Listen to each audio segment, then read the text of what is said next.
May stiff neck ako. So ngayon, ang gagawin kong routine, ito muna yung unang step na gagawin ko. 5 seconds down. 1, 2, 3, 4, 5. And then up. 1, 2, 3, 4, 5. Do it 10 times. 1, 2, 3, 4, 5. 1, 2, 3, 4, 5. 1, 2, 3, 4, 5. 1, 2, 3, 4, 5. 1, 2, 3, 4, 5. 1, 2, 3, 4, 5.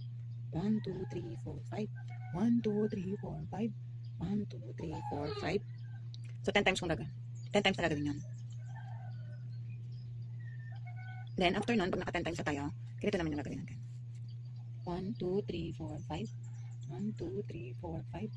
1, 2, 3, 4, 5. 1, 2, 3, 4, 5. 1, 2, 3, 4, 5. 1, 2, 3, 4, 5. Kahit 10 times din yung gagawin yun. So hindi ko rin pakikita ang lahat. Isa pa po, ito yung hahawakan natin yung neck. Hold natin, squeeze natin ng konti. Pigayin natin ng konti. Hold it mga at least 2 to 5 seconds.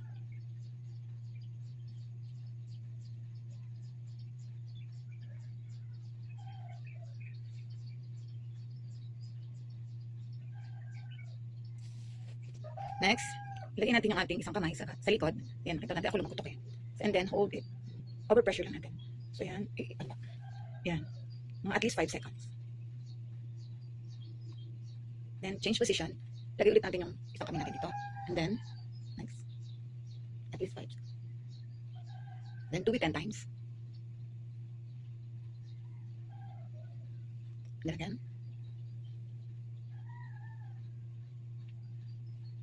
3 repetitions. Pwede rin naman at least 30 seconds kung gusto nyo siya mas matagal. Kasi wala namang ano. Wala naman itong ano. Basta ano lang, ma-regulate lang yung ating muscles. Ayan.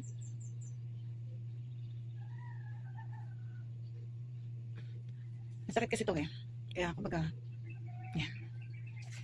Next, yung hawakan natin ito kasi pag nasi-stress tayo, ito yung madalas sumasakit. So yan, han. Tapos i-stretch lang natin papunta dito. Yan. Hold it mga at least 5 to 10 seconds.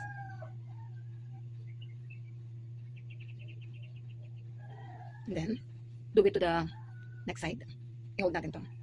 And then, parang pinipigil yung muscle natin dito sa ano, dito sa back. Kasi ito talaga yung masakit eh. And then, do it again. So, you can make it at least 10 times. Next naman, i-massage natin yung ating ulo. So, yung pag-massage, pa-round lang, pabilog. Okay. Sa back. So, dito, gagawin natin.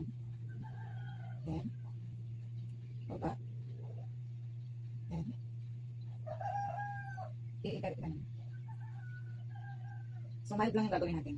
So, dahan-dahan lang. So, may makakapagka tayo siya.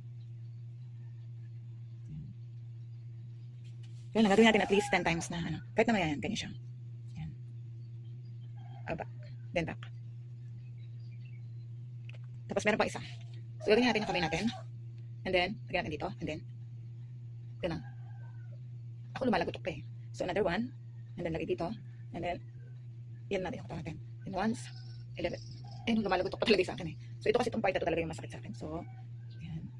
Ginawa ko ito parang nag-aano na rin ako sa sarili ko. Then yan. Ito, pag dito talaga, tumalagatok talaga siya. Kasi sobrang sakit talaga ng neck ko.